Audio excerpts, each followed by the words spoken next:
So, Mom. Emma. I've got 2 kids. You have 6. Mine are... She'll be 3 in... Holy smokes, like a month. She'll be 3 in like a month. And then a 9-month-old. And your kids are 20... Am I 26 or 27? No, Daniel's... Okay. I always confuse my age with Daniel's age now that we're married. So your kids are 26, 25, 22... 22, 21... 20... 18, and 15. Yeah. So, what are some takeaways from parenting that you can give me so that I'm prepared? Because I am not prepared. Well, today, I have 3 takeaways that I can talk about. I'm sure there's a lot more than that, but the 3 big ones that come to mind are, the first one is that they are God's children before they're mine. And that's something I have to remind myself of on an almost daily basis.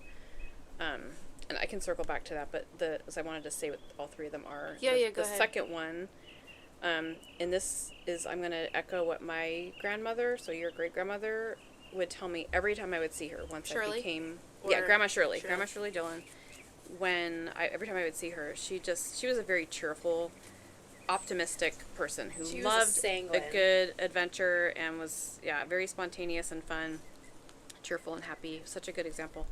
But she would always tell me every time I saw her, which was not regularly because we didn't live nearby, that she would just come up to me and say, "Oh, these are the best years of our lives. These are just the best of my life. These are the best years of your life. These are the best years of your life." And when you were a young mom. When I was a young mom, or even as an older mom, she only passed away, the year Kira was born, the month before. She was born, yeah. So I would hear those things from her, and I'm 51 now, so for a good 49 years of my, as a mom, I was 24 until 49. Yeah. You all could do the math on that, but for many years of, half of my life, essentially, she would remind me that these are the best years of my life, and with all of its trials and tribulations, she always saw the bright side of things, and that makes me want to cry. She would say, it's another adventure. If there's a problem, just, it's another adventure. Just a can-do attitude, and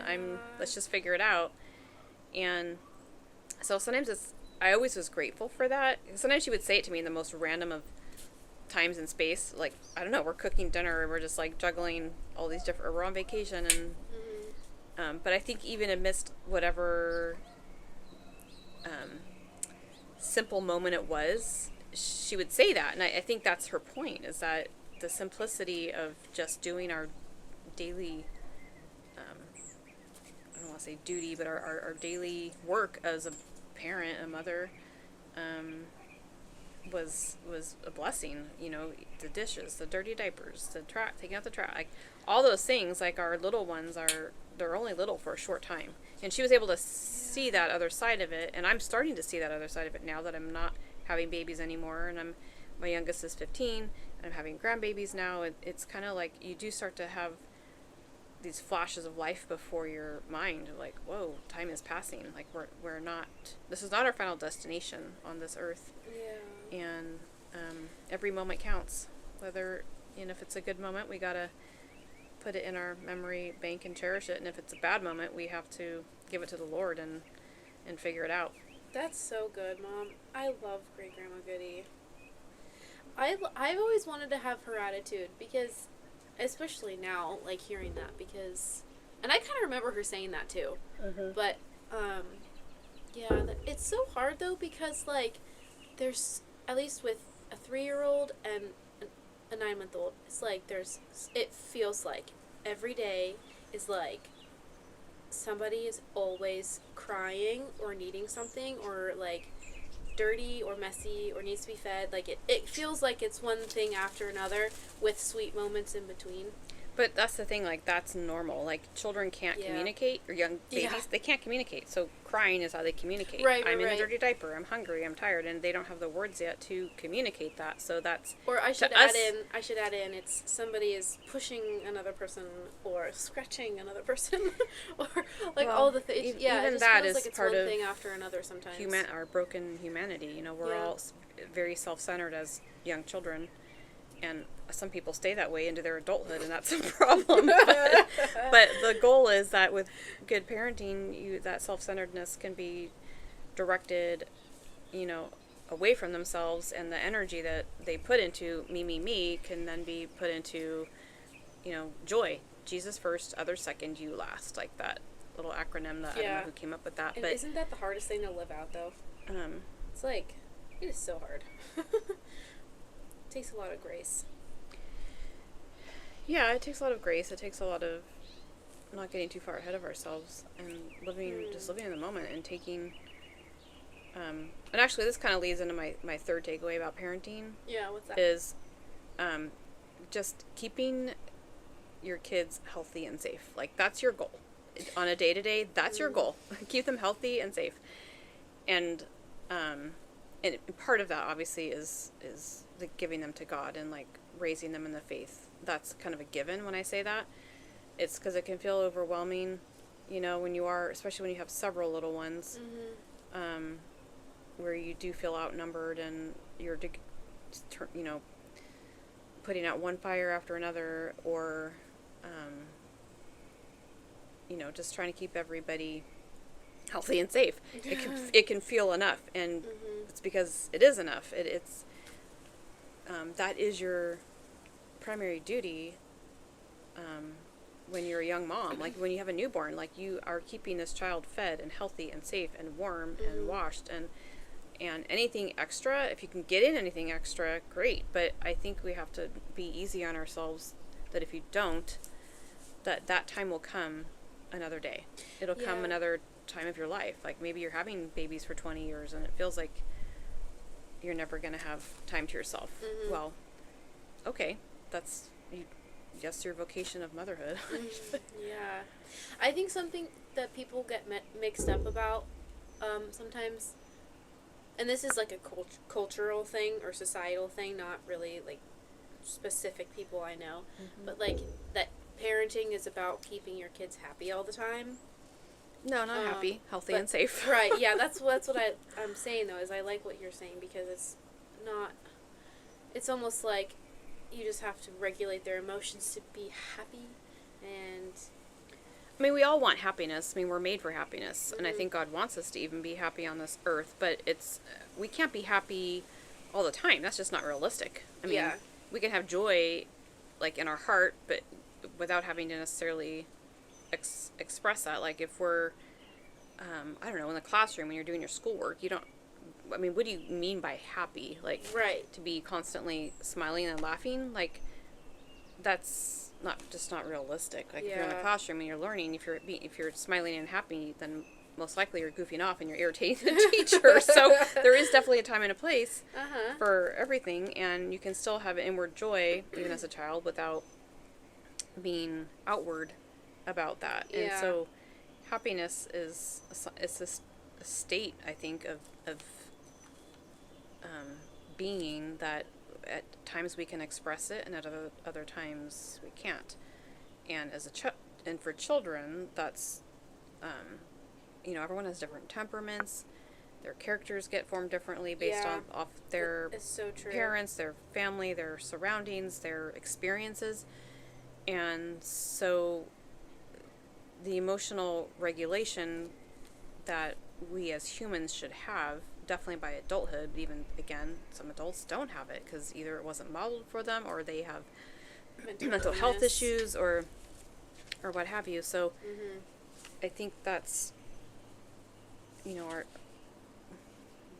I trying to say? I guess every parent wants the perfect scenario where your kids are always happy and never crying and never needing anything. But then it's like, well then, but this was not what you stepped into. Yeah. Like, if you're going to be a parent, you got to assume there's going to be problems, there's going to be chaos. But the thing is, like, every problem or conflict, argument, whatever it may be, is also an opportunity for growth, I think. And that's where I think sometimes it's easy to get stuck in the moment of like, why are we having this argument, or why is this a conflict, or why is this even an issue? But that's where we as the parent or adult have to be able to regulate our own emotions to model the proper behavior and the proper response to a situation that might be difficult or whatnot. And I'm in the beginning stages of that, because my eldest, is starting to have the terrible twos. I feel like it didn't really start for her until she was like almost 2.5.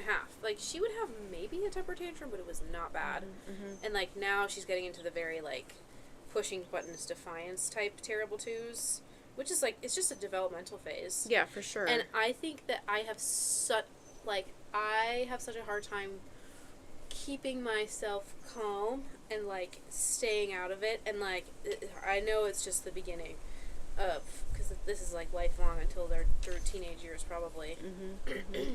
But right now it's super tough because like what were you just saying? You have to regulate them, is what you were saying.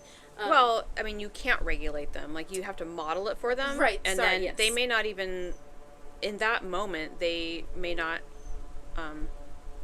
see it from you, but it's over. If it happens regularly throughout their lifetime, like that, their parent is calm and handles things with grace, so to speak, not necessarily spiritual grace, but just with composure. You know, where they're not, you know, flying off the handle and using foul language, or, you know, accusing or being critical of your children, like, or getting physical. Yeah, then I think that's a good way to model for them healthy behavior to conflict, or because that's just going to be anywhere you go as a person, whether it's in school, whether it's in the workplace, whether it's in the home, and but to be able to view things as, how can we overcome this, you know, together, and with composure, peace, composure, peace. That's what I like. Peaceful right now, outcome to the problem. Okay, so then let me ask you this: how do you regulate a toddler? By modeling it. I mean, again, you can't. I think, like, one of your questions, I think, to me at some point was about, how do I, when I'm in public, how do I regulate my toddler? Yes, this is a huge problem for me, because I'll go to Costco or wherever, and I bring usually tons of snacks, lots of water. It's always in my purse, and then like Costco tends to take a long time, or whatever the case. Like, she goes through it, or she wants something from a shelf or something like that, and then she will. I think because we're in public, like, it gets more exaggerated because she's so extroverted and likes to like show off for people. Yeah. Like, she'll. And some kids probably like, throw something and say no, or like this is new. This isn't like the last couple of months. I don't know where she learned this behavior, but I think it's probably just it's innate to our original sin. See, I'm afraid she like picked it up from something, but I don't, it's innate. So, but yeah, she'll like throw something or say no or whatever the case, and I am so mortified. Like, I've heard parenting podcasts talk about how if your kid starts having a temper tantrum in the store, to leave all your stuff in the cart and just walk out with the kid. And I am like, no. It'd have to be really bad to do that. I mean, I don't even know what that would look like, because I never had to do that. Yeah, I would always just, I'm like, I'm not maybe you don't finish buying everything on your list and you just go check out. And again, depending on the age of the child, if they're like a infant toddler that they started out in the cart, but then if you have your baby carrier, maybe they just need to you have to wear them on your back the rest of the trip. If they're baby, she's that's too old, just so you're talking more like a toddler. Then maybe I don't know. It really is just trying different things, trial and error, and seeing what works. And like, what should be the first thing? Is it distraction? I guess backing up a little bit, you kind of have to figure out what's causing it. Like, is it hunger? Is it tiredness? Is it they're just overstimulated in the store? We have one. I've got one sibling that was definitely like that. Yes, and that's what I was just gonna say. Like, you were not like that at all. You were very extroverted, and I've always loved shopping. You just, like, bright lights and lots of things to look at didn't seem to affect you, and so the other child was kind of threw me for a loop, because I'd go shopping, and then this child would be fine. We'd get into a store, and then very shortly within time of being in the store, just be so miserable, like just crying, whining, upset, like nothing would appease. And it definitely made for a very stressful shopping experience because you're trying to get your household necessities, your food, whatever, and you're worried about what are people thinking. And that part, I think you just have to not care about other people. I mean, yeah, I think I will say some things, and they can be so I think rude, you have to not worry. You just don't. You can't worry about it. You gotta have a thick skin when it comes to other people and judging you, especially if it's not people you know. If they're not having helpful advice, or can I help you, or is there something I can do to help you? Like, just you have to not let them bother you or dictate to you how you're gonna interact with your child, or how you're gonna. I have to tell you something. This is the perfect example. I had a friend who has 3 little kids, and I won't say who, but she has 3 little kids, and she was at Costco. And I think one of them started crying, or maybe 2, and the lady at checkout said, I don't know why you would do this to yourself. Oh my gosh, that's so rude. And she said, excuse me? And she was like, I just don't get it. Why would you ever bring your kids to the store? You have so many kids. Or something like that. I don't know if she said you have so many kids, but she said something along the lines of, like, this is, like, ridiculous. Oh my gosh. I don't know why you would do that to yourself. I am flabbergasted. I'm so upset. So yeah, like that kind of stuff you have to let just water and off you the just duck's back. you just have to remain calm and just say, I'm sorry you feel that way, because I don't feel that way. I love my children very much, and we were having a great time until we got into checkout. I don't know. You got to try to have a. That's a good way to say it. We were having a great time until you came along. Well, not that I was directing it at the checkout lady, but just like.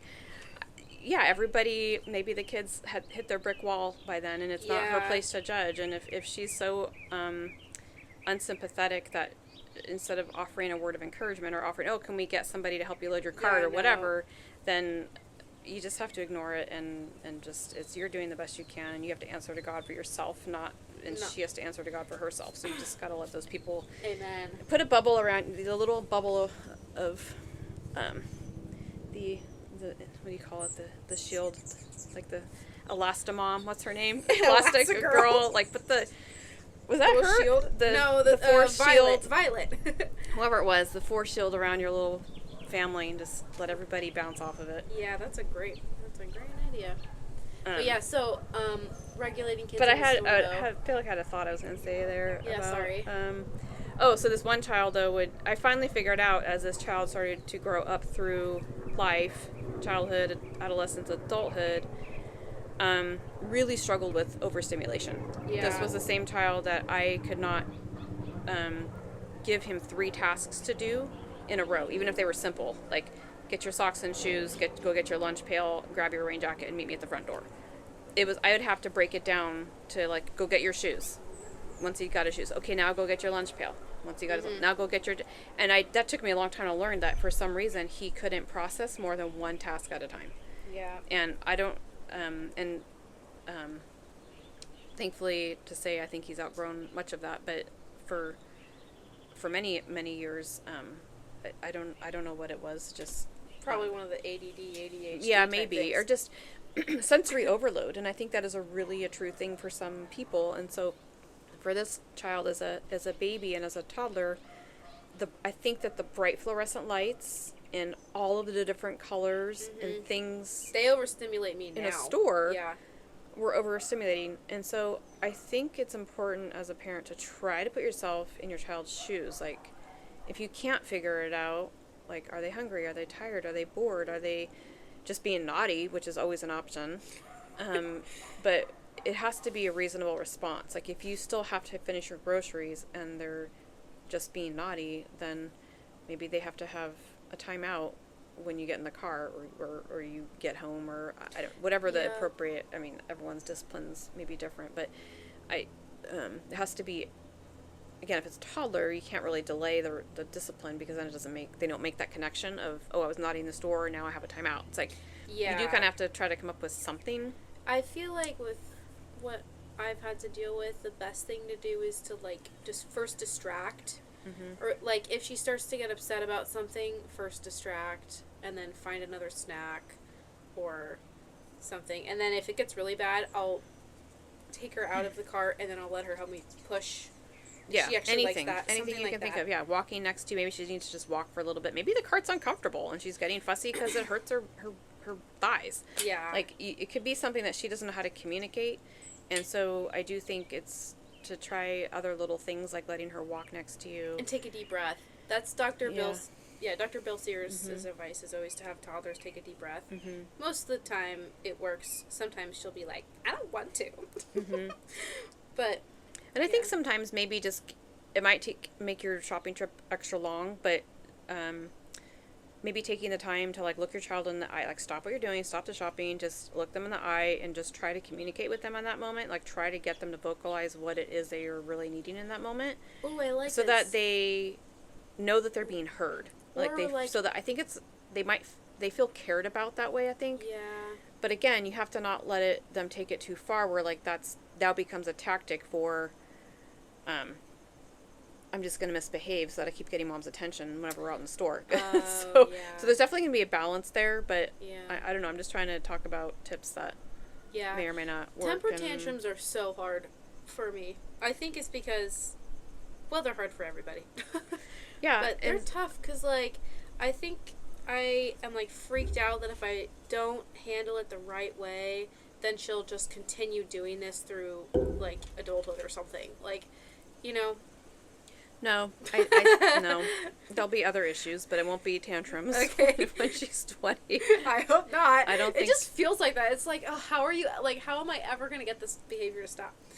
But I will say, sometimes for the most part, time out and a deep breath usually does it the trick. But it's just a phase. Everything's a phase. Yeah. Even the grumpy teenagers are also a phase. Yeah, even the side bangs, it was a phase. Yeah. So. Well, that's good advice. Thanks, Mom. Yeah, sure. I like your 3 takeaways.